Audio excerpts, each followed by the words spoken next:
So, welcome. Thank you for joining us today.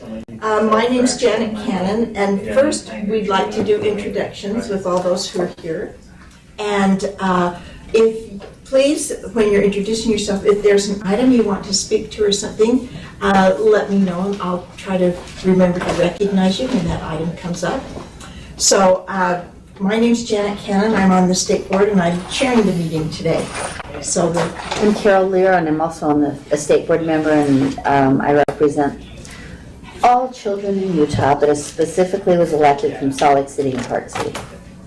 Laura Belknap has taught you well. She has. Okay, let's start here, and we'll go this way and then come around. Good morning, I'm Robert Austin. I'm the K-12 Social Studies Specialist and also coordinate international initiatives. I'm Diana Sepeth. I'm the Director of Teaching and Learning. Linda Hanks, board member in JUAB, representing the Utah School Boards Association. I'm Bridget Gerard, representing the Utah School Boards Association also, but serving on the data district board. I'm Debbie Llewellyn. I'm with the Utah Association of Public Charter Schools. I'm Debbie Davis, the Director of Internal Audit for the State Board. She says that's okay. I know. It's very big. We'll go over, and then we'll come back. Brian Wisbury, Assistant AG Legal Counsel for the Board. Jody Kaufman, Health and Physical Education Specialist for the Board. Jeff Van Holten, Policy Advisor. Darren Nielsen, Assistant Superintendent of Student Learning for the Utah State Board of Education. Jared Wright, work in the assessment section. Patty Norman, Deputy Superintendent of Student Achievement. Jenny Gravitt on the State Board, District 4. John Collins, I support Diana in teaching and learning. And this committee today. And this committee today. Thank you. John Collins, did you say? Yeah. Mm-hmm. John, thank you for supporting us. Right? Are you a JON, John? Yes. Mm-hmm. Doesn't matter. Yeah. My husband's a JON, John. Okay, well, we'll go to, they've reordered our agenda a little bit to accommodate those who are supporting us today. So we're going to begin with international guest teachers, and Robert is going to be presenting this for us. I don't think Robert was prepared to present. But, okay. But we could probably If there's any questions, run through the.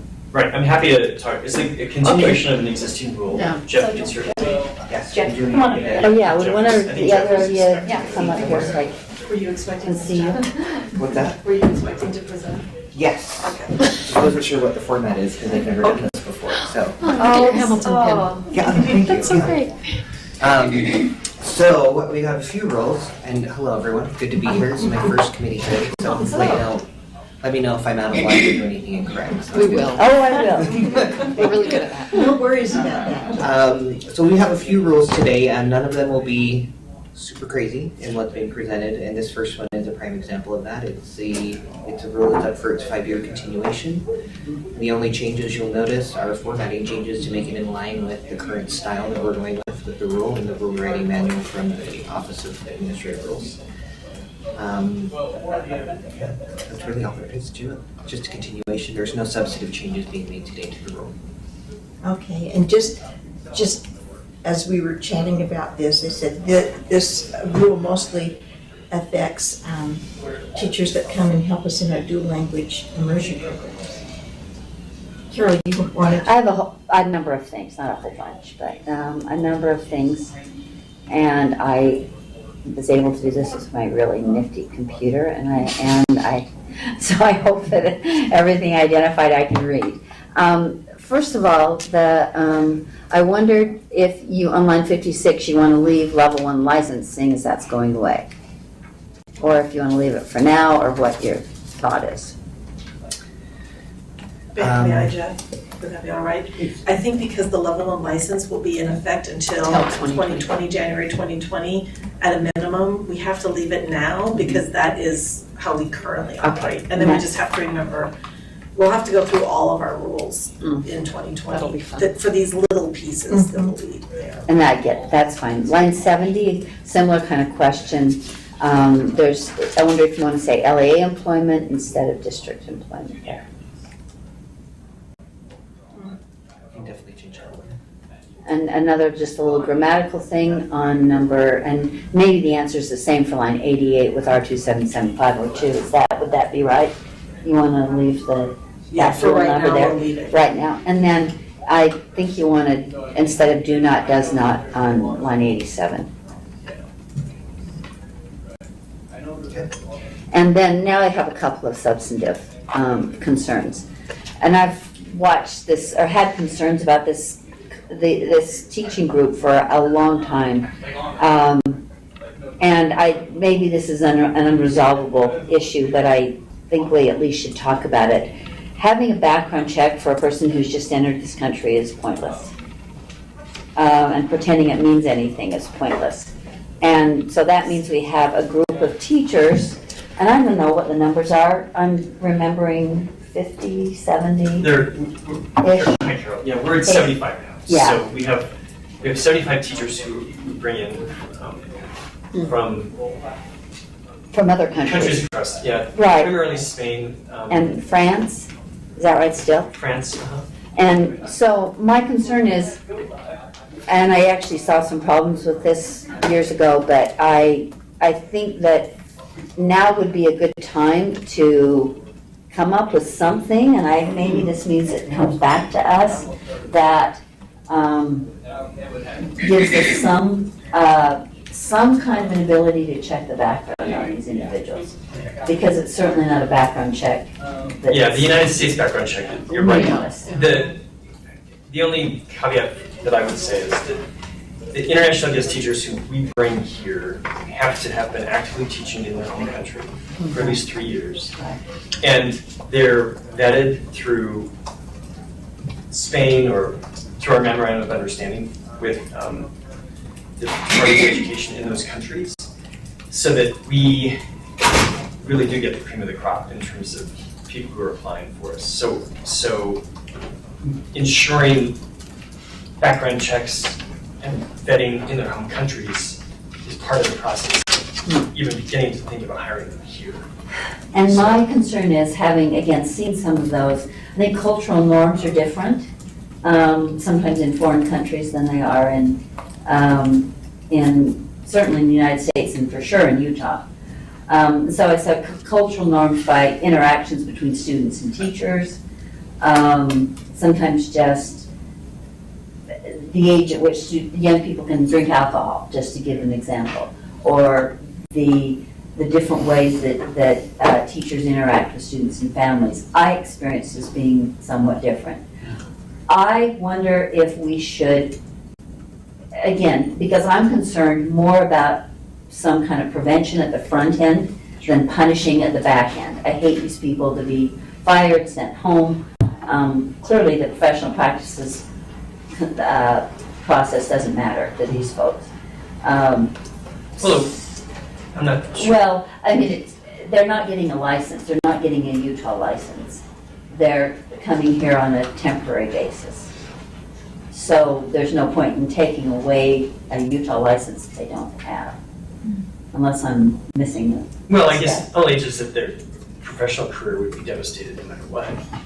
Possibly. I mean, I don't know if it would make a difference from here to Europe. Maybe. Absolutely would. Well, and I guess that's an important piece of information, but I still feel like in terms of doing what we can at the front end, I would like you to explore, even if it's an affidavit, or even if it's added to that contract you have, that the country of residence assures us that there's been a background check process, and that country demonstrates for us what it is, and something similar, because it's also for me a fairness issue with the teachers we have here. Oh, sure, yeah. I think that within the existing MOUs, that can certainly be, if not a given, that can certainly be added. I think it needs, I would like to know expressly that there's something in there that, and the other thing I would like to add, and this happened years ago briefly, but then I think it sort of fell out of favor. I think there ought to be a requirement for these individuals to have an ethics module or training, or some kind of, the ethics reviews I feel pretty meaningless, but I think there ought to be some kind of an ethics, preparation, and I'm not pretending it needs to be, 2 days or anything, but there ought to be some 2 or 3 hour session with these individuals about Sure. They teacher standards. all of the international guest teachers who come here are part of what's called OUTI, which is the 4-day training to prepare them for teaching in Utah, which is actually above and beyond what most states even do in terms of bringing international teachers. And they get this from And they get that from us, from the State Department of Education. in We have Utah. right. Okay. They're also required to take the ethics exam as a piece of the licensing. The review, by the way. The review, They can't right. fail it. Right, but it's the same thing we require Right. of teachers And that's here. good So to know. I didn't know that. yeah. So I do think that in terms of, we're absolutely supportive of whatever we need to do to ensure preparation and requirements. All I can say is we've been really, the international guest teachers who we bring here are, first of all, excited about the possibility of teaching in the United States, gain incredible gifts here, bring incredible skills to the state. Our dual language immersion program could not exist without them. Right. So all of that is a given, I understand Right. that. What I can say is that we will be happy to I think I'd like to either, the two things I'm looking at, if you're telling me that they take the ethics review, that's something. I would personally like to know or see what kind of ethics discussion exists in your training program for them. I'd just like to know what that looks like. How the substantive it is. preparations, part of the annual Utah, which is actually occurring right now, is happening in Provo, is the annual Utah Dual Immersion Institute, which is really state of the art in terms of the kinds of preparation for international guest teachers.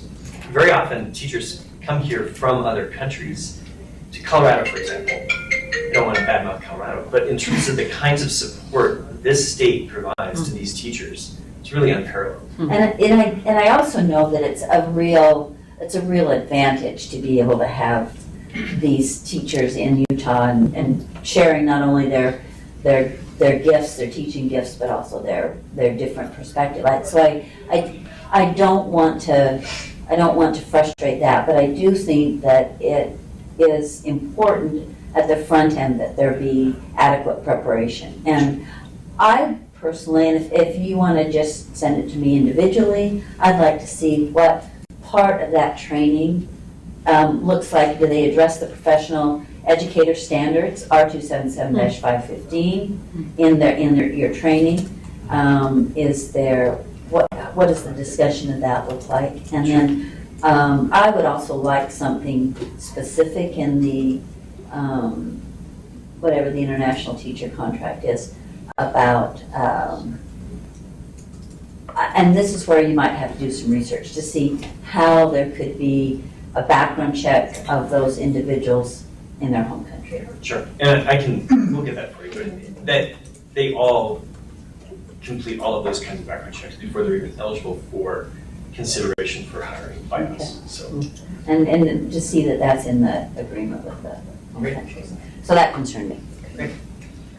So do you have other things here? Can I follow up on that one really How quick? could I have? I'm wondering if the category isn't ethics, but instead they need to have some sort of legal training on what is a status, what status is here according to age, drinking, those types of things. So it's ethics, maybe a part of ethics, but what we're really talking about, the law in the state of Utah and the age of children, what people can and can't do. So maybe that is a part of it that's in addition to an ethics.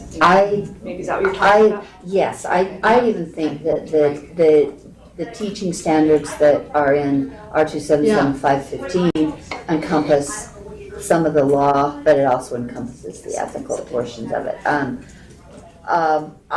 maybe if I can see, and I'm sorry if I'm being so specific and saying I'd like to see what the training looks like, then maybe, or at least for myself, I would say, oh, that seems like it covers it. We'll ask Carl to give that to you. Like Robert says, Carl is at Audi right now, and so Robert works with the visas, which is why he's here. So he actually works with that process of bringing the teachers in. He does the interviews, that kind of thing. But Carl is the one that does all the training, and so I'm sure that would be easy for him to get. And I understand, not discouraging these teachers from coming. I don't want that to happen, but I do think think it's important to, in this era, I think it's really important that they understand what the cultural norms are in Utah, what our standards are in Utah, and that they, like all other teachers, would be required to abide by those. So, no, that's all those are all things. Darren just looked up something that's pertinent. Yeah, so the background check question, board member there, I was thinking about that, and I looked up, because they have to get a J-1 visa before they can enter the country. And it says here that immigration law states foreign nationals with criminal convictions are inadmissible to the U.S. So to get their J-1 visa, according to this site, they wouldn't be eligible for that if they had a criminal conviction in their country of origin. The U.S. would deny them access to the country. Period. And that's still, that criminal conviction, is that just a felony conviction? Is it, what about DUIs? Are they considered criminal convictions? I need a little more information than knowing, though that's helpful, I think we'd still like a little more in-depth information about the backgrounds. Just similar, because again, if a person were here, all of the person's misdemeanors would show on a criminal background check, as well as any felony convictions. Have there been many issues? I knew of a couple years ago, and they mostly had to do with a difference in cultural like a misunderstanding. understanding. Okay. So your point about I really legal think ethics/legal training. Comment is where we need to go. And that's those two things would help me personally feel better about this. Well, is and know help what the them. training Prevention versus punishment. Yeah, and the prevention rather than the knowledge up front. These are what the rules are, rather than oops, you're off the island now. The very big island. The very desert. You're off the desert. So anyway, those were just yes, those are all I have, Janet. Thank you. Okay. Elisa, did you want the floor? I was just going to ask the same thing Jenny asked, is what I was waiting to do. Just find out if there had been any UPAC issues. And they're odd because, at least the ones I recall, above average from. Yeah. It's a small percentage, it's 75 teachers, and so, you know, Right, but the percentage of those Yeah. teachers in comparison to. And I do remember a couple from years ago, and they had to do with, and in those cases, and it was different. What I was going to say is that they were different. In that day, they just got sent back. They just went home, terminated from the guest teacher program and went home. There wasn't a very extensive investigation. It was just no questions asked, go home. But I think some prevention up front. That's again not talking about a 3-day training and the laws of Utah. So based on our discussion, Carol, do you want to make any amendments to this rule that's up for continuation? Well, the two grammatical ones that I talked about, the LEA, or the district changing to LEA and the due to a does. Okay, good, that's what I was looking at. And then I would like to have a little more information about the training that's provided and what the agreement, I think there are several agreements with the guest teacher programs look like before I would feel comfortable with this. So I don't know how much time is of the essence. Do you know, Jeff or somebody? We just need to get this filed by October, so we're okay. So we could bring it back to the committee in September? Okay. I would feel better about that. All right. But I don't want to. And then, can we make the small amendments to begin with? So one was on line 70 where you want to change the word district to LEA. And then I didn't get the others. Will you remind me? It's just a due to a does on line 70. 87.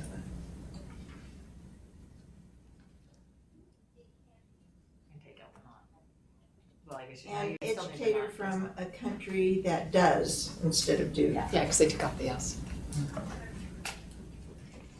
Okay.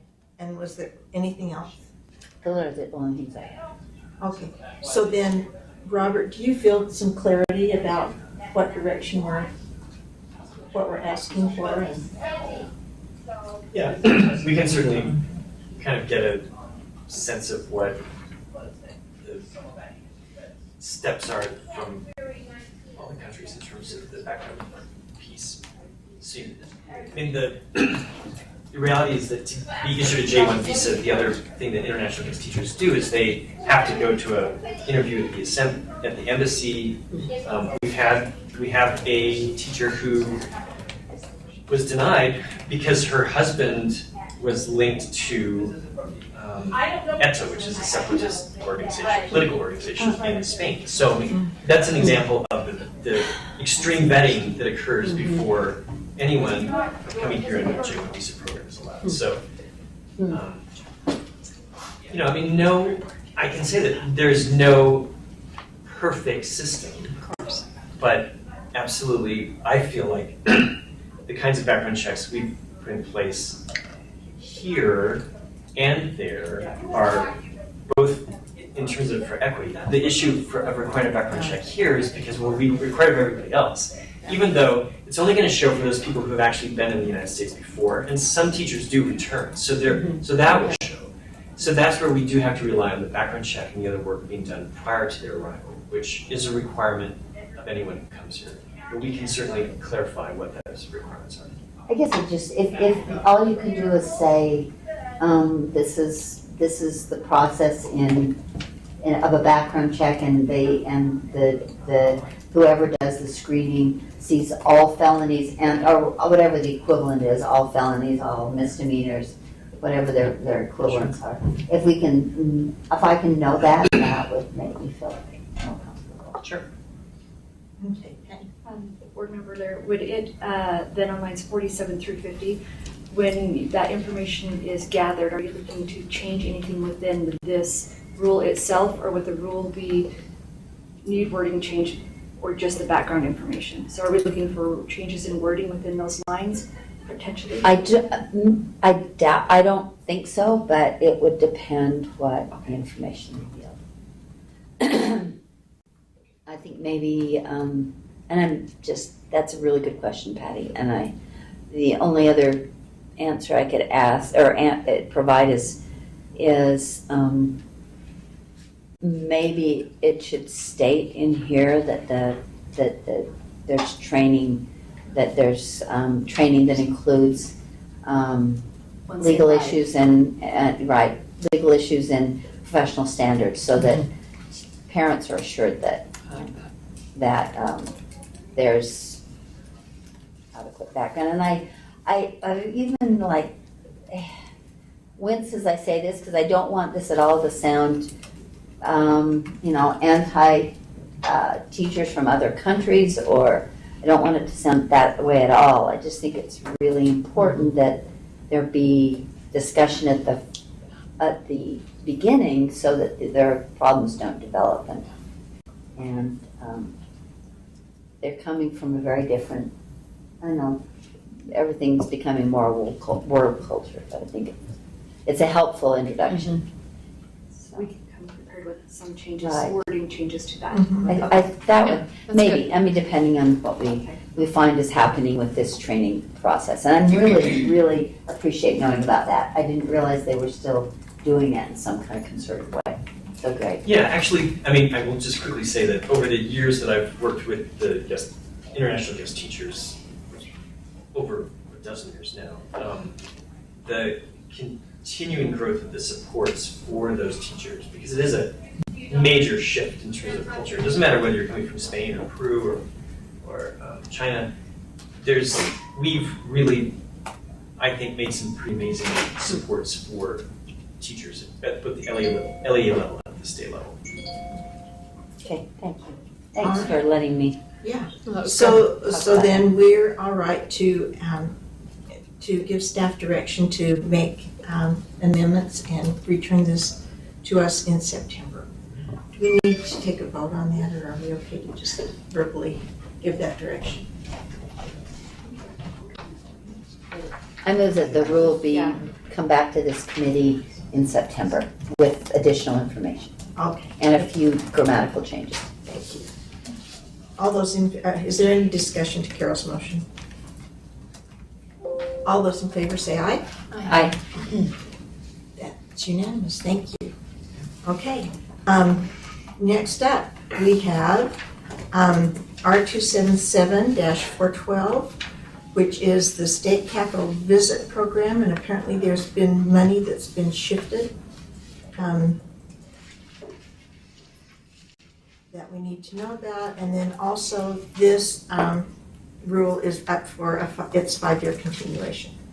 So Jeff, do you want to take this for us? Sure. So you'll actually notice this one has absolutely no changes at all, even though the formatting doesn't match the current formatting. The reason is, last session, the Capital Preservation Board was given the money that used to fund the capital field trip visits that was run by USBE. So they will now be running that program, but a technical error occurred last session where they did not take the statute that governs this program out of our code. That statute technically requires that you are mandated to create a rule for this program, and this rule is up for continuation. So instead of repealing it, we decided to just continue it as is, to be technically correct with the law, and then once that is moved next session, we will repeal this rule. Okay, any discussion? Are there, I mean, the legislators are aware of this and they plan to repeal? Yes. Okay, other discussion? Then I think we're looking for a motion here to approve the continuation of R277-412 on first reading and move that the board approve it on second and final reading. I move that. Okay. All those in favor say aye. Aye. Aye. And then staff will be working at the legislature to amend the code, and that should be in the next session, correct? Yes. All right. Okay. Next, Jody and school instruction in human sexuality. I'll go ahead and start on this one if that's all right. Mm-hmm. This was the result of a bill last session, House Bill 286. You'll notice that the changes here are to reflect the biggest change here is, or the most frequent I should say, is they have changed the word human sexuality to be sex education. So we've gone ahead, and that was done in the bill, so we've gone ahead and made the rule match what was passed this last session. And you'll also notice on the lines toward the end,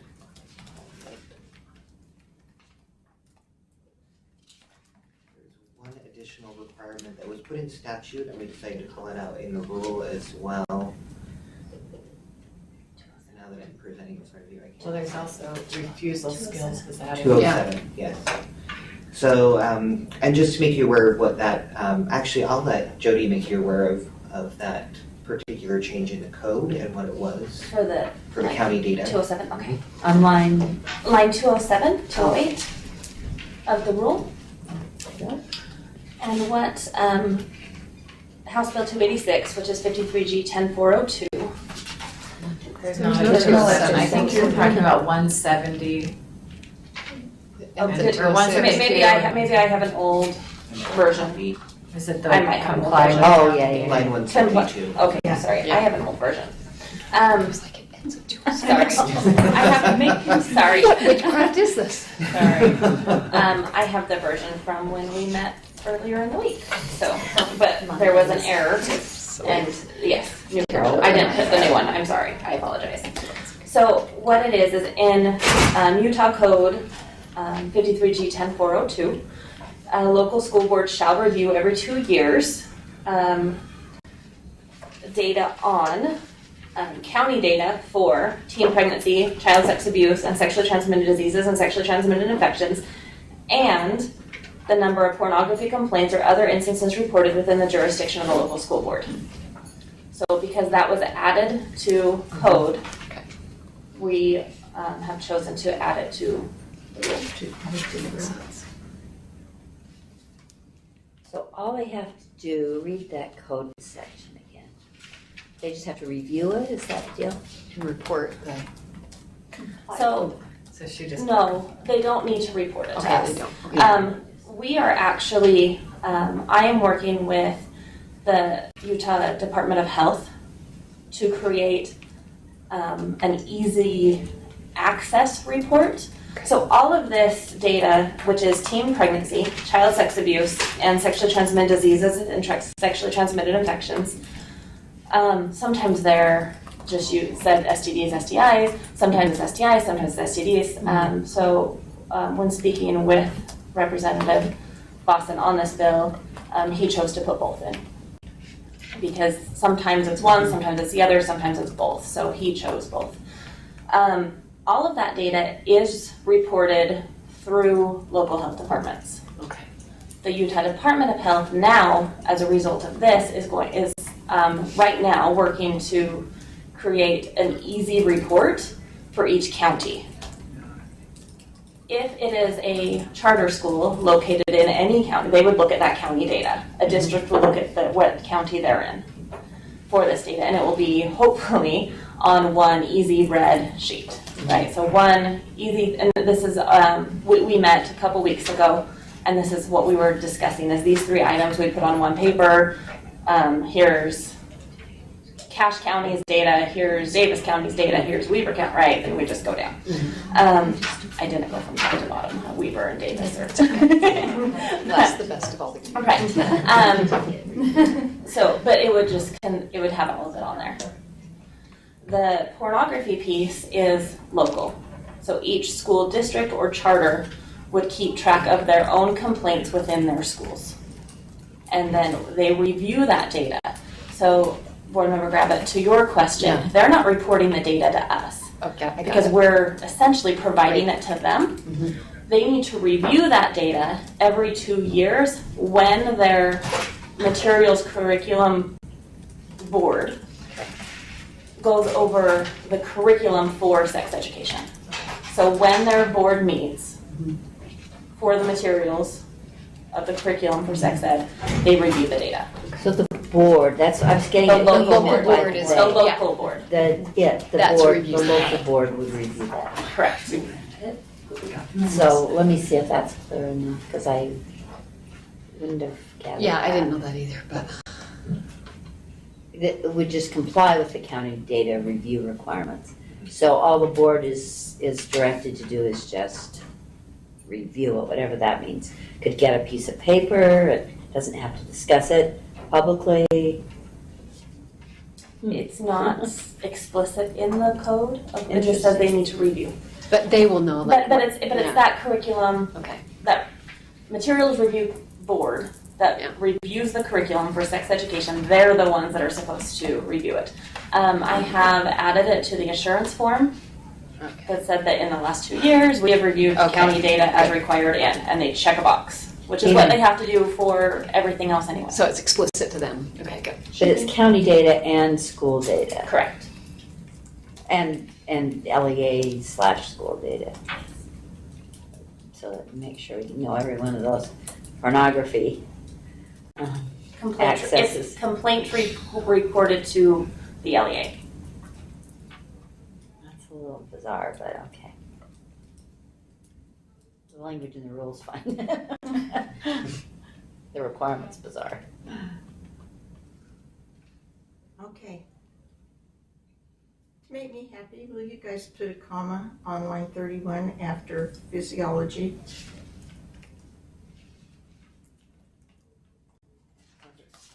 You said the Harvard comma again. I know it's my new favorite thing. That Harvard comma. Oh, yes, that means it. She calls it the Harvard comma. Oh, I call it the Yale comma. yeah, but it's really that one across the ocean. I struggle that it's now okay to not put a comma in a series beforehand. Well, that's it. That's what we're talking That's about. the Yeah. I mean, it's always called the opposite comma. Yeah. Okay. it's Well, always this one's in the middle of it. Yeah. It's not that last one. Yeah, this one's in the middle of a series. I don't Oh, know they're what missing. physiology pregnancy is. Oh, yeah. Well, these things happen. It's a new program. I move that we approve R277-474 draft 3 as amended. Is this the first reading? On first reading. And And then forward it to the board for a second. And forward it to. Okay, all those in favor? Say aye. Aye. Okay. That's all of us. Thank you, Jody. Of course. Not as exciting as it gets. Okay.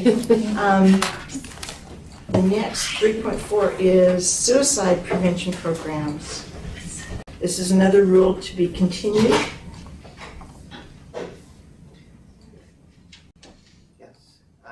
So this is the same as the international teacher in the sense that it's a 5-year continuation, and we made the edits to go along with our current format and just update the code references to match the recodification. There are no substantive changes to this bill or rule.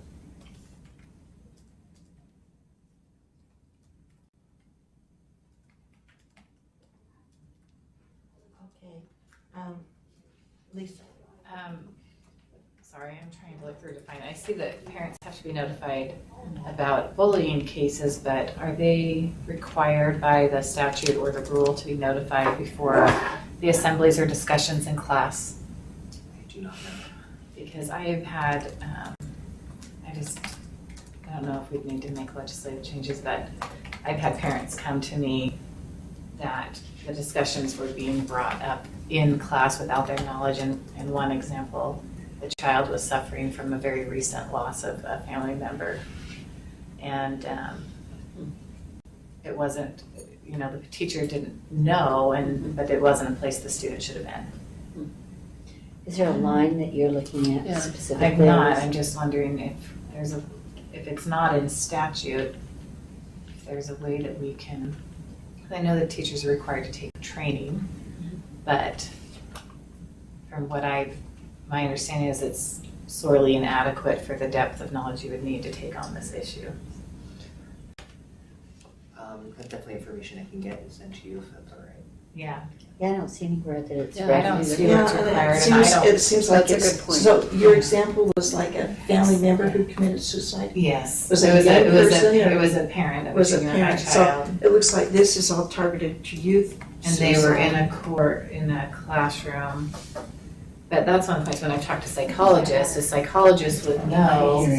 Oh, Thank you. No, please, Can I, all right, thank But you, let me I have some pull this colleagues up. that are psychologists, and they've said that in a clinical setting, they would know before they discuss the Happy issue Davis. what each child had dealt with Yes. before they brought up hard topics like that. Okay, so this is Kathy Davis. Yes, She's hi. our suicide prevention coordinator here at USBE, correct? Correct. And so, can you address Elise's concern? Can you just repeat that, just so that I'm clear exactly Right. what your concern would be? Well, the one instance was in a middle school in one of my districts. A student is in a classroom and she's suffering from, it's been less than 6 months since her own parent had committed suicide. Correct. And the teacher has a portion of the course about suicide. Okay. And it triggered this child into a very dark place. And so, but the parent had no idea this discussion was going to be taking place, because they could have said, my child can't handle this right now. Absolutely. Had they have known. And so I just am looking for some way that we can make sure that, because the teacher had no idea. They're not in there trying to harm a child. Right. But we also have to be aware of things like that, especially there's statistics that show, the more recent it is, and the closer you are to it, the more, your risk for higher of it becoming an issue for you personally. Absolutely, and so I know Jody Hoffman just spoke with you. I was part of the standards committee, and we were talking about suicide and suicide prevention and the training, how you structure it, because best practices say that before you even launch anything with suicide prevention, that you make people aware that it can be really triggering just to talk about suicide. And so I don't know how within the rule we could do something like that other than in the implementation of the curriculum itself, in just making clear guidelines for teachers that when you're going to address this. You know what I mean? And is that something, I was going to say, as a teacher, I mean, can I not bring up suicide without having parental permission? Like, do we need to be really clear on that? Right. Because it comes up in discussions when you're reading or et cetera. Right. But if, Yeah, it's tricky because you don't want to make. but I would like to so- be clear as a teacher. Right, because there was another course at a neighboring junior high that I had a parent come to me for the exact same issue, but it wasn't as close to home. It was just, we didn't know this was happening. And board member Alice, you bring up a really good point, because as a suicide prevention specialist, you know, I'm tasked with suicide prevention across the lifespan, really, because we are not just looking at youth suicides, and that's really a youth, really low frequency event. When you look at the highest risk age group, it is our parents. Right. They're in and especially our males, our fathers, and so that's a really good point. I appreciate you bringing that up.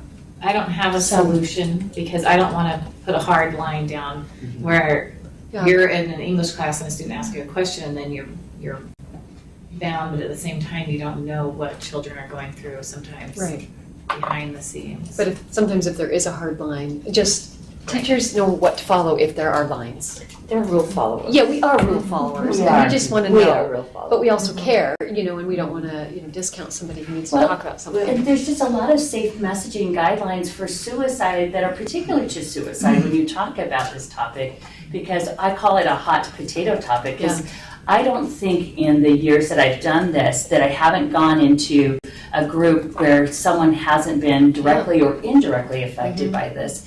It's a death like no other. And I say that quite a bit because when you think about it, if you think about the deaths that you've experienced in your lives, the suicides are the ones that have a higher, I don't know, it's more impactful emotionally on so many different levels.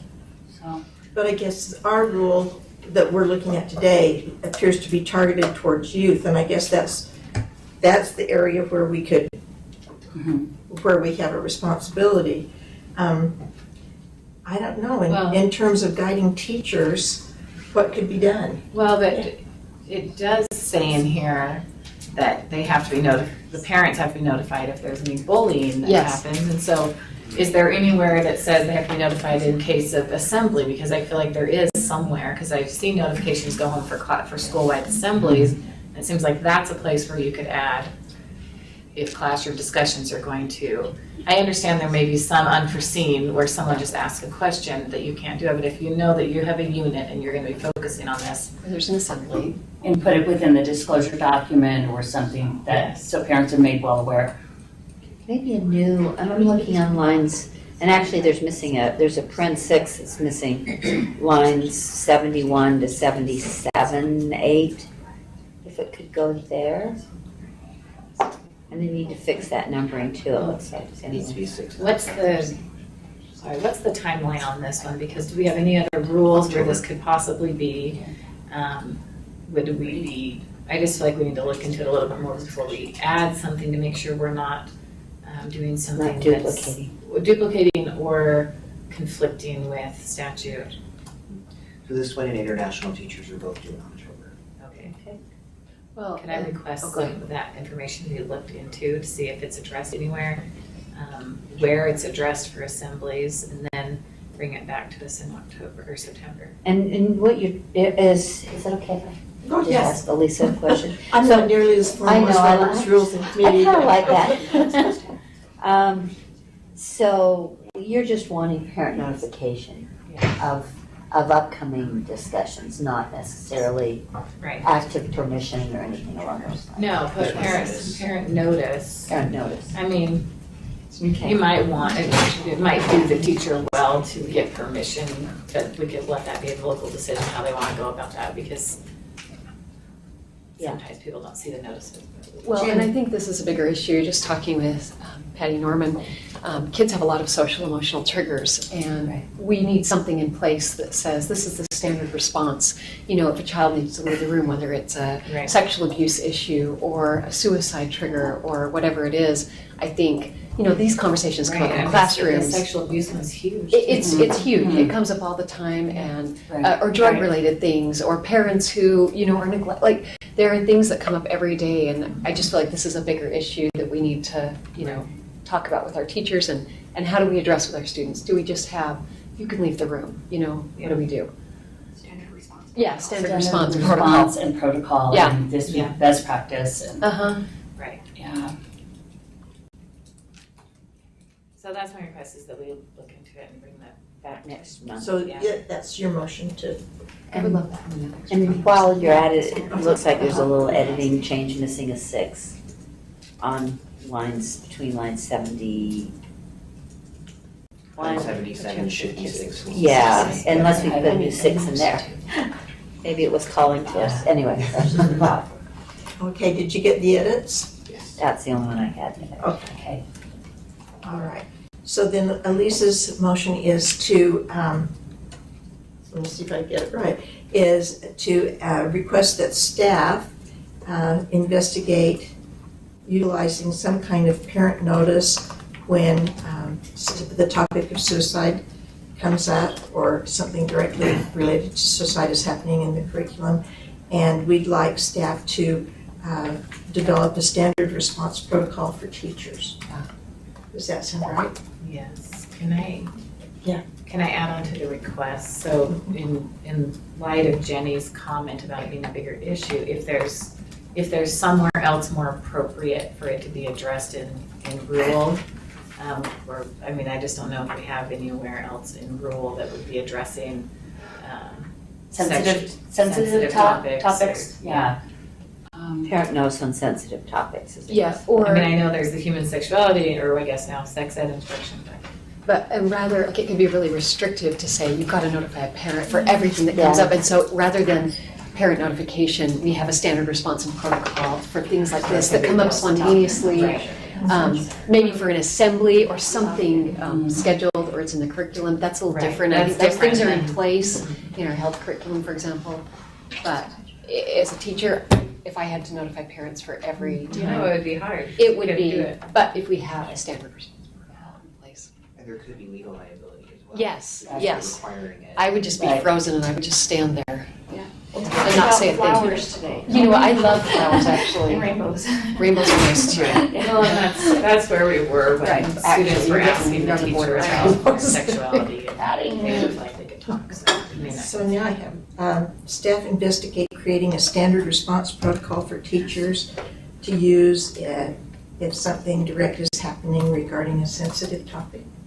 Or trigger, social emotional. Do we want to call it ACEs triggers?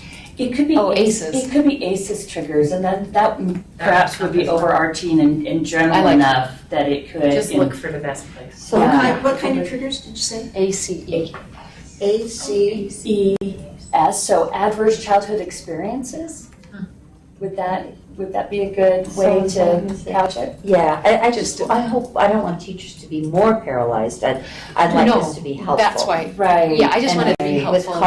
With common language so that they know this is something they can be. But if they get freaked out by, you've got to notify parents, like that would be very not restrictive. good, but I also don't want to say some kind of jargony thing that they don't understand either. But if you had your lesson planned out and you knew that you were going to cover certain units where things would be covered, is that too restrictive? Because you plan ahead.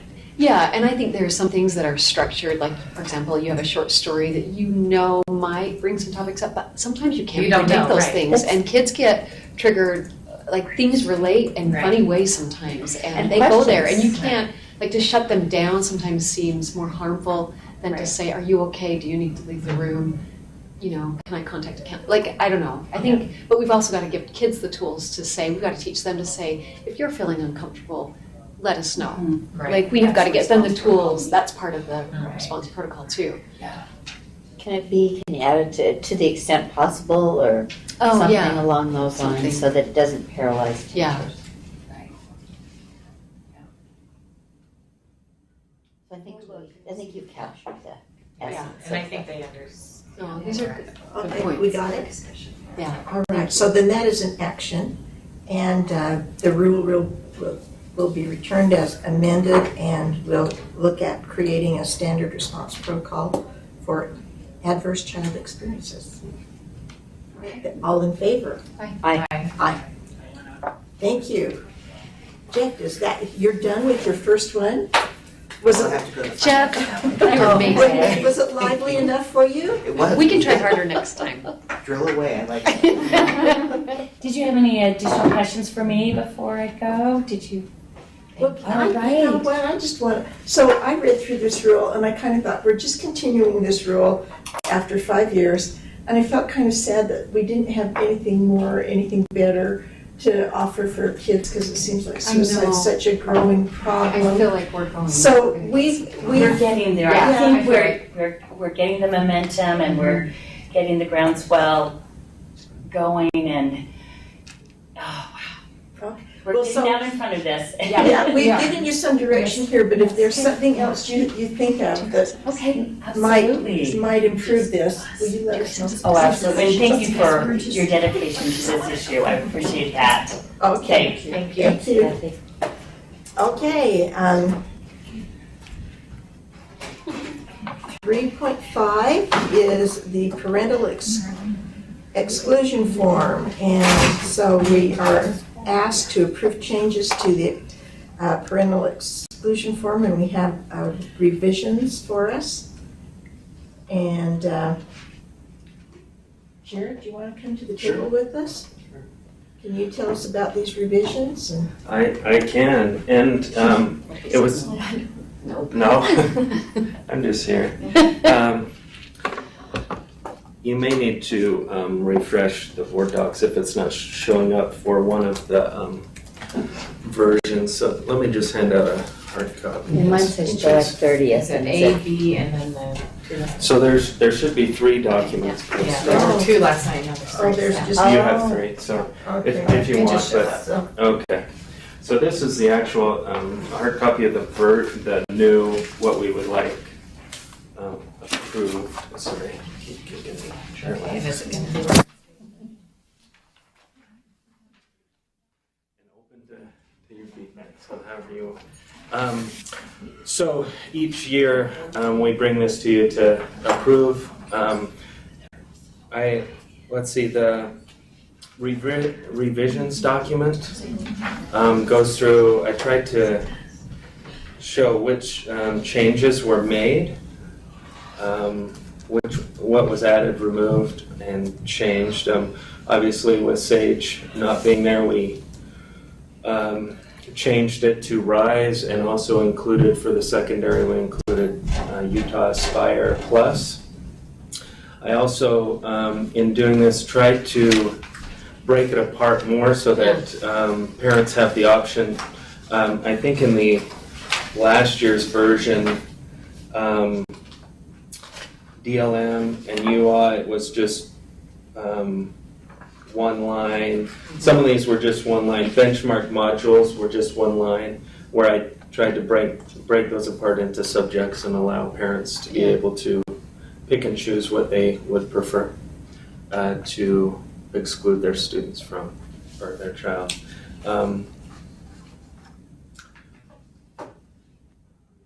So that's it. I'm not quite questions or however you want. Okay, so we're asked to approve the changes to the parental exclusion. Although I'm not a fan of the form, I appreciate how clearly you told us what you changed. That was really helpful, so just I'm not a fan of the requirement, is all I'm saying. The form's fine. You're not a fan of the requirement? That we have to have a state form and that Oh. people can't just, I always wrote emails. Oh. And I don't like being told what to do very much. If you didn't notice. I wasn't sure. I think that's kind of Chair, common. Can I? Yes. Can I address that? I Yes. think what you're saying, I think is important to understand. Well, it's in board rule. So part of what this list, what this exclusion form does is it meets the requirement in the parental rights legislation that the state board shall maintain and publish a list of state assessments, systems, and software that qualify. So this, while many LEAs don't use this form, and many parents probably don't either, Right. they're not required to, it meets that. Right. No, I think this is kind of like the human sexuality thing. I wasn't a fan of the bill, but I can't, there's nothing I can do about it once it's passed, except for fight it there. But it still allows parents No, I to think do that something for what else. we're required to do, this has always been a great form. Yeah. And But you're saying you It's just just would rather write it clear, and say, I don't want to concise. take it. Yeah. But it is true, but I wanted to understand, is it still true that parents can just write an email? In board rule, it says that they should use this form, but not all districts follow the rule. So it does say they should or they shall? I think or- I thought they're required to. Let me see if I can find it. I just, Yeah, I have it here. Yeah. Just Jared, do you have it? as far as Yeah, it's clarity. It could I just be think some we're districts required that to publish require this as an exemplar so that they Right, know, and then that's they what can it do is. whatever they want, so they, yeah. Oh, they don't have They to just use have this to as sign a off. I was just talking to Laura about this yesterday, and she thought it was said it in board rule too, but I haven't looked at it. It's fine, it's not. Well, I'm curious. I know, I'm curious too, because we have kids who will want to opt out, and if they don't have the form, we give it to them, or I don't, for the record, that the office does.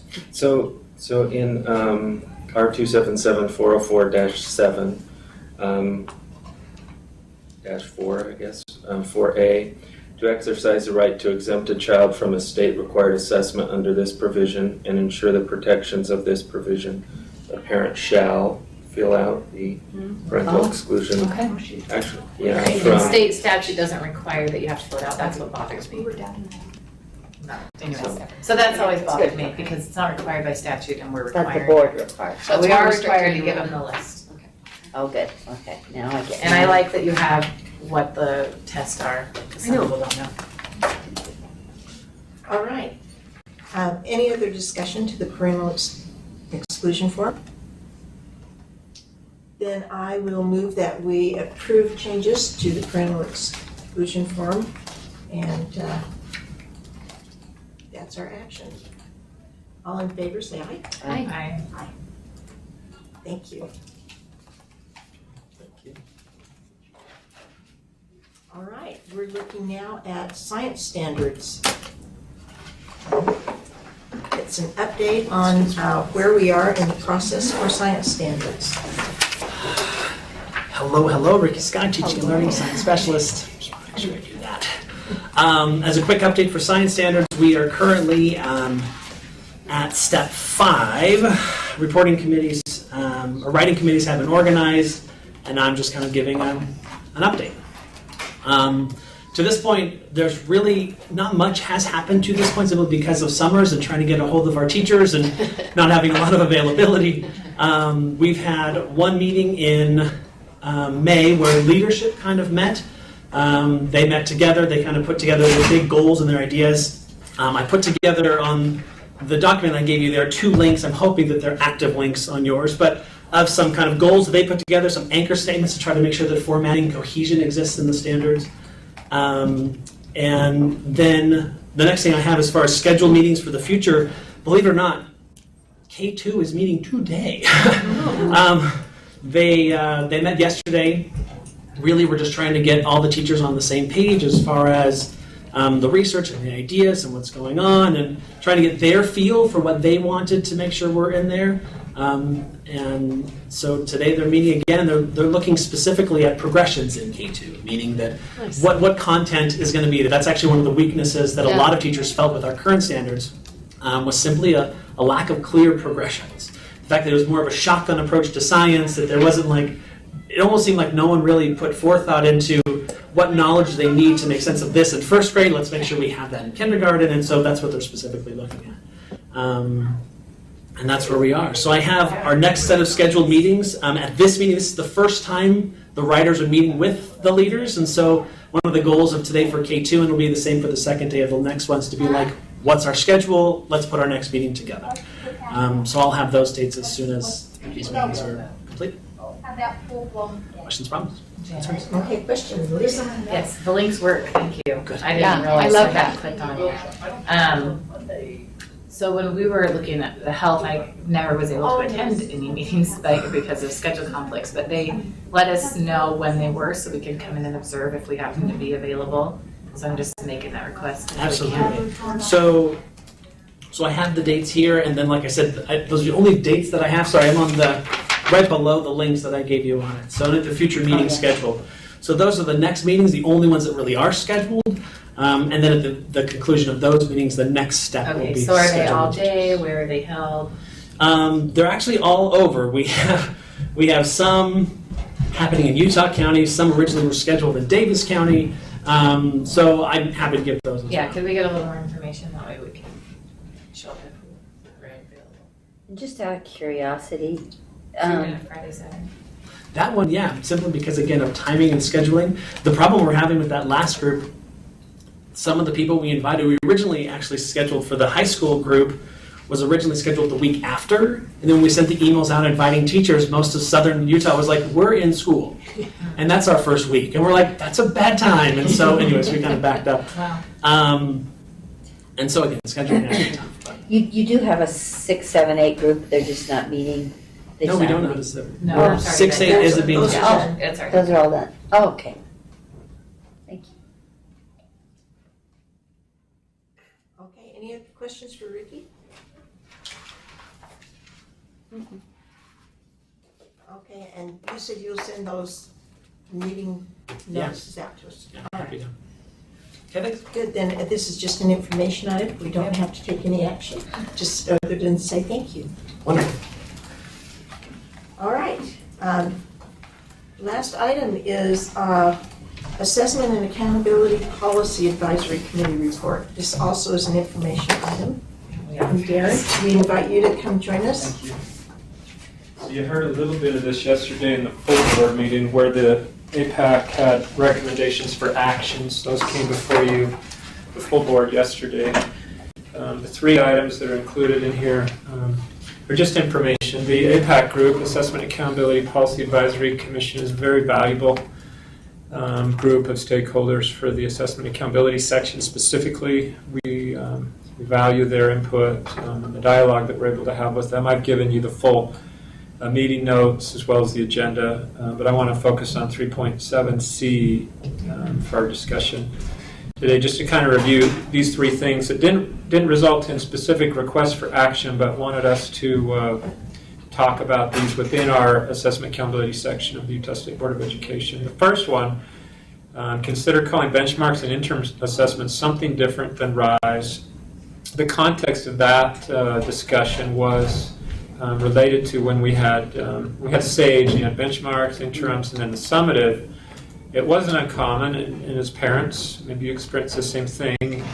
Talk to your child at the end of the day, what'd you do today? Took a SAGE test. A few days later, what'd you do today at school? Took a SAGE test. And not understanding that those aren't all the same tests, that the teacher is delivering some of those. Obviously, the benchmark and interim most likely under their own direction.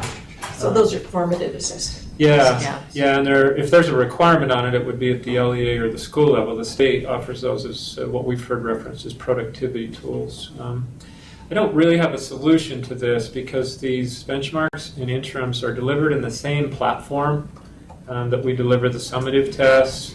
As you know, as we just talked about, they're also opt-outable. Parents have the right to exclude participation for their students in those. So they're going to be on our forms. So I don't really have a clear vision on how we can separate those other than our staff. We've tried to adopt the language of a productivity tool versus an accountability assessment. And in our communications to the field, we'll continue to use that message as much as possible. But otherwise, we're not clear on how to accomplish the goal of making it clear that these tests aren't the RISE. Usually when we talk about the RISE or the SAGE, you're thinking of that big summative test at the end of the term that then gets posted on our data gateway, and accountability decisions are made, and funding's affected by it in some cases. So that was one of the items that we discussed that didn't require formal action, but I wanted to update the board on that. The second one is, as you're aware of, the KEEP kindergarten entry and exit test was introduced this past year, so it went through field testing, and we completed that. There were some concerns from the field about the amount of time that took to deliver the test. We've heard those. We conducted a survey with educators who administered the test or were involved in it in June. We've taken that feedback back. Sydney Carter helps oversee that in our section, and we're in the process of making some changes to proctoring. Specifically, the original requirement was that the licensed educator needed to administer the test. We've made some changes with that allows the LEA, if an employee in the school, a paraprofessional or aide, has received training, the training's been created and It's available online, short training segment, so that they know how to use to administer that assessment. If they've completed that, this coming year, the LEA can allow those personnel to help assist with the administration of the KEEP test. So that's been probably the most significant change we've made that should impact and help our LEAs. The other thing that we're doing is reiterating to the field which parts of the test have to be administered one-on-one, and there's some questions that can be delivered, especially at the end of the year KEEP, in a group format. So they can break that test up, administer it to a group of students, that section, which again is the intent. Some teachers did that and others didn't, so making it clear to the field.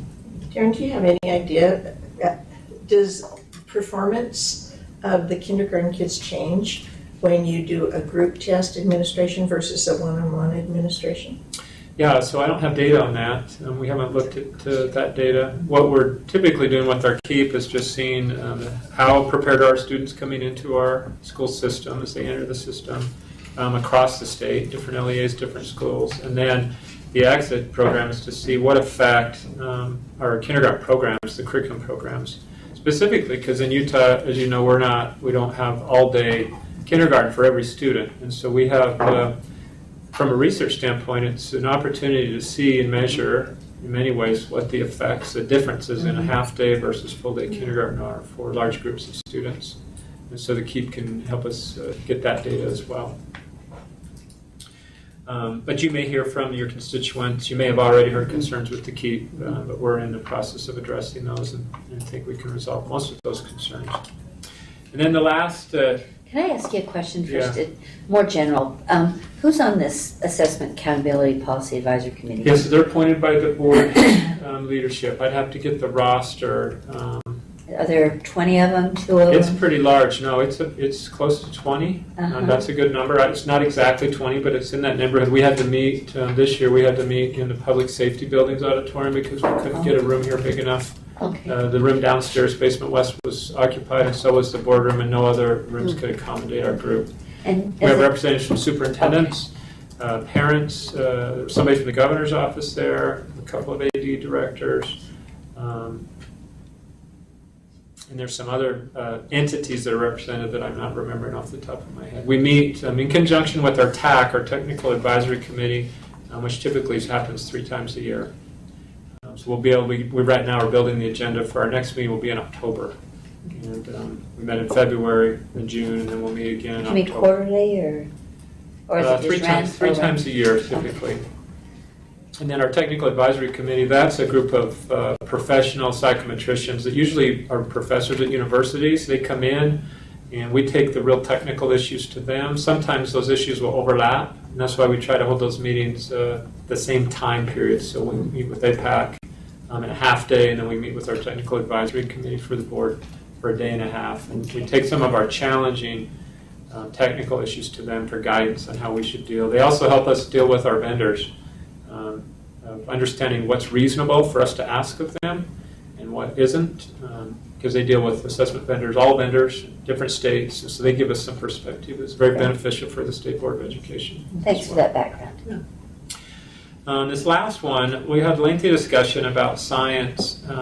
This hybrid, Utah Aspire Plus, this hybrid is really exciting. We have other states already asking questions about that. The legislation doesn't require us to align that test with our Utah standards. It requires that it provides a predictive score for the student's college entrance test, which right now is ACT, and that it can determine or measure growth between 9th and 10th grade. So the fact that in Utah we have come up with a solution that does that, but also aligns with our core standards to keep instruction focused on the standards which the board adopts is pretty exciting. Yeah. One of the challenges with that, though, is because we offer a 9th and a 10th grade test, and they're unique by grade level. Science, we do not have a 9th or 10th grade science class. Students choose. So 9th grade, for instance, when we looked at the data a year ago, just under 50% of our kids take biology in the 9th grade. Just under 50% take Earth systems, and then that remaining 1 to 2% is mixed between the physics and chemistry. So we don't have a 9th or 10th grade science class per se. So trying to figure out how to align the science subtest for our Utah Aspire Plus with the Utah Core Standards has been challenging. And if you have detailed questions, I brought Scott Ross Kelly down, who's been working with Ricky Scott, and educators, science educators from across the state have already been working on trying to resolve that issue. But the question that came up in APAC is we need to, this direction to us to make sure that we give clear communication to our teachers, our science teachers specifically, so they don't have misperceptions about what is the test measuring. Yeah. And how are you taking ACT items and blending them with our Utah items when we don't have a 9th grade or 10th grade science class. So that was one of the challenges they've given us to make sure we communicate that clearly. So again, our science teachers don't believe they have to teach all 4 science domains in 9th grade and the same thing in 10th grade. Okay, questions? Not about this. I just wanted to go back to number 1. Okay. I can see where you're going and why there is the need to differentiate between the summative and formative test because people just don't understand the difference. I would just ask that, you already mentioned that you understand parents can opt out of that, just that we make sure that that still continues to be very clear that and I would like to make sure that it's clear that it's the same platform, just a different test. So I don't know I don't have a solution for you. I can see the need, but that's challenging. But it's challenging, and a lot of people are concerned about the data aspect of it, and that's why they opt out of these tests that are delivered electronically. Yeah. And so, okay. I don't have an answer for you. I'm just saying I recognize it, but I would ask that we make sure that that's an important component. That we're clear that it's a part of the same delivery system. Right. And that parents still have the right, and we have an obligation to make sure they're aware of their right to not participate or have their student not participate. Yes. Okay. I mean, I struggle with the name change in general, but I understand in this instance the need for it compared to why Sage was changed. That one I struggle with a lot because it's the same thing. Thank you. Well, you talk to me a little more about no specific science requirement. So right now, our graduation requirements require 3 years of science, correct? So those 3 years would have to be taken between 9th and 12th grade. 12th grade. The challenge we have, and I don't know that all the states are this way because in our peer review and our assessment, this was a finding for us on our previous assessment that not all 9th graders take the same science test, for instance. In Utah, we allow students in schools to decide how they want to lay that curriculum out. So there was a time in Box Elder High School where I was where physics was the 10th grade class, and all students took physics. It was a local decision, and they would funnel them through that and have biology be the exit science class. That was pretty non-traditional. They've changed from that now. But students can choose in 9th grade, and that percentage that I gave for the state is pretty similar in Box Elder County where I came from. About half of them take our systems in 9th grade, about half will take biology or ag biology in 9th grade. And it's oftentimes, my experience has been it's oftentimes influenced by the teachers. Teachers that are thought of highly by kids can really, the enrollment in their programs really get large, regardless of the curriculum. Because students are good consumers, especially high school students. They're very good consumers and they know where to go to get what they're looking for. So what kind of science questions will be on the 9th grade Aspire versus the 10th grade Aspire? Will there be a difference or will it just be amalgam? Or? Yeah, there will be. And do you mind if we have Scott address that? Because I had science teachers ask me those questions. Yeah. And I'm just like, I love it. Scott Ross Kelly, Science Assessment Specialist and Assessment Accountability, working for you guys. Oh. Happy to be here. So repeat the question again, please. What kinds of science questions will be on the 9th grade Aspire test versus the 10th grade? Or will they be different? Will they be the same? Like when a science 9th grade science teacher asks me what's going to be tested, what can I say? We sat down with the educators to develop the test, and we were worried initially that was going to be our biggest stumbling block, and it's actually something they took care of right away. Okay. There's going to be a 25% block of each content area on each test. So it's fair to all the content areas. And what we've been doing is we've been going through the 1,100 or so items currently in all the banks and selecting those items that are more content agnostic that have to do more with the practices and the processes involved in science. Good. And our initial blueprint team did that and actually found out that in one of the harder ILOs, we have more than enough items to be able to do that. And so the team was made up of people from all 4 content areas, and they were able to just select more than enough items to fill the blueprint just on that. And so 9th grade test and the 10th grade test will be different. We won't have the same item on the 10th grade that they saw on the 9th. Okay. And so we're in the process of separating the banks out so that we don't have that kind of overlap where the kids will see the same question twice. But it'll just be a 25% split between all the content areas. Okay, thank you. That helps a lot. Yeah, now the content agnostic part, maybe you could talk a little more about what that means. Because again, as a teacher, I might still think, oh, so I got 25% of chemistry I got to teach. And again, we don't want to shift or direct LEAs. We don't want change them. their instructional And model. we've already had feedback from teachers that are afraid that they might have to teach all 4 subject levels, and we've been telling them, no, please don't do that. And so our current high school standards are 2-part. There's the content part of it, which is the biology, the chemistry, the physics, but all of them share the intended learning outcomes, which is the processes and practices of doing science. And that involves things like making graphs, doing presentations, doing reports, analyzing data, a lot of those things that the new standards for 6th, 7th, and 8th grade really do a great job focusing on. And so what we've done is aligned, we've looked at our alignment that's already in place for those items and selected out the ones that align to ILO 1, 2, 3, or 4, or 5, 5 and 6, excuse me. We don't align to ILO 4 because it's not possible. It's things like asking children to voluntarily read science information. You can't assess that, right? So, and so the content agnostic part is that regardless of whether it's biology or physics, if it's a data table that's within that content, the practice, the ILO, is something that students should still be able to do, and they still should be able to answer that question because they're not relying on the content part, they're relying on what they know from the intended learning outcomes.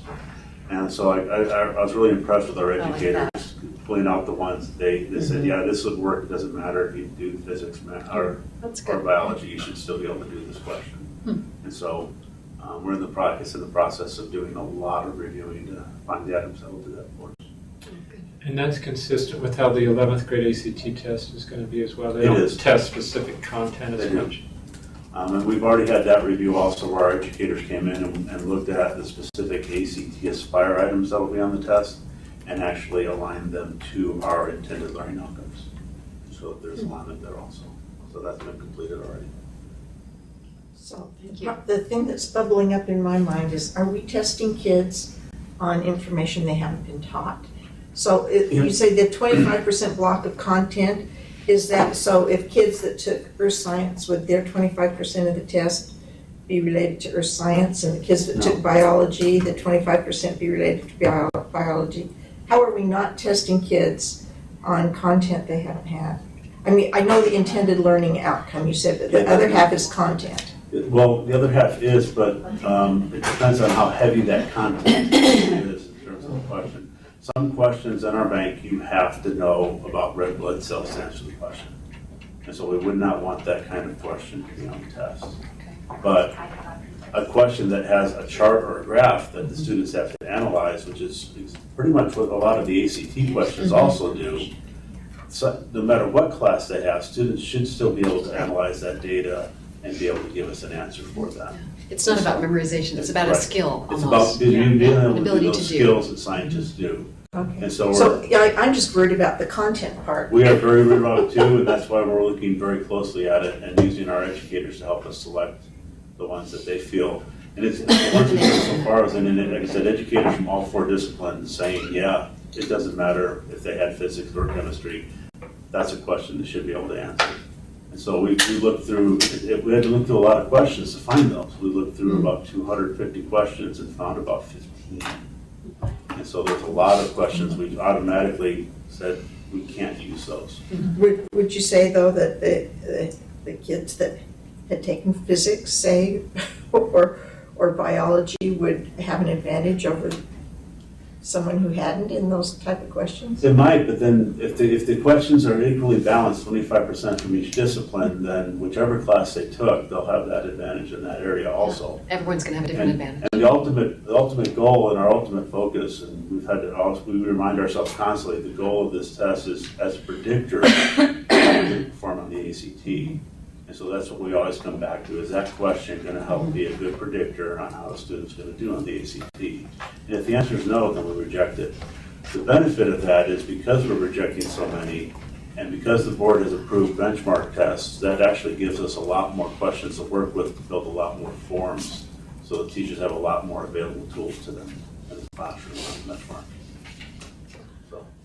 And I would say that when you start talking about your primary goal, in my mind, my primary goal is to make sure the field knows that assessment doesn't drive instruction. Right. That assessment supports instruction. And so that's my greatest worry, making sure that as we go forward with this, that we're in a position that we can fully defend that we support your curriculum and instruction. We don't drive it from the assessment side. So. Yeah, this will be good information to get out to science teachers. Yeah. Very good. Yeah. Okay. Thank you. Other questions? No, I'm just struggling a little bit with this whole concept of basically we're bound by legislation to like ultimately teach to a test. And that's kind of a struggle for me because content does matter to some degree. I understand that we want kids to know how to do some discovery and other things like that, but content does matter. And so if we're having to reject so many questions to make sure that it's just such a feel-good type of question where they just look at a graph, and I had friends on the test review committee, and a lot of the graphing type of questions were leading to a foregone conclusion instead of teaching the kids to truly discuss and try to like open up the world. It was more like, this has already been discovered and see how this graph meets this conclusion. And I feel like that is kind of closing a child's mind instead of opening it up. And if we then are gearing instruction ultimately, whether we like it or not, leads to good performance on a test. And so now we're not only doing that just for a year-end test, but an ultimate, a 3-year ahead, jumping ahead a couple of years. And then I'm concerned about where our instruction is going to be going based on trying to meet this desire to be predictive of this one test that a lot of people may or may not put a lot of stock in as, it's a means to an end. We perform well on that test as a means to an end. It doesn't mean that that test is the ultimate test. We put in a lot of power in one private hands, one private industry. That's a private company that we have no control, has no government oversight, it's just, that's concerning to me. It's nothing that on your end that you guys are doing. That whole concept is leading us down a road that I think could have some unintended consequences that will be negative. And I just have to say, on the other hand, like I'm thinking about some of the students I teach, for them to do well in the ACT. No, it's huge. No, I know you know that, but like to me, I'm just like, oh my gosh, this could make the difference of them escaping poverty or whatever. Right. So I just think there's an opportunity. Of course, we put so much power in the hands of this one. We do. So much stock that this, is like the gold standard, and it's not. And talking to people across the country, I was surprised how so many people were really looking down upon some of these college entry exams. And yet there's still the thing that will there's save a still lot of the kids, thing, right? Which is it's a conundrum. That's a problem. So nothing against anything you're doing. I just have that's like listening to that conversation was concerning to me. So. All right. So any other input from board members? Anything else you guys would like to share with us? No, thank you for your time. It's much more technical than I can appreciate it. It's like, you're very patient, thank you. You are. All right, then we thank you for the update, and I think this concludes our committee meeting. You got here just in time.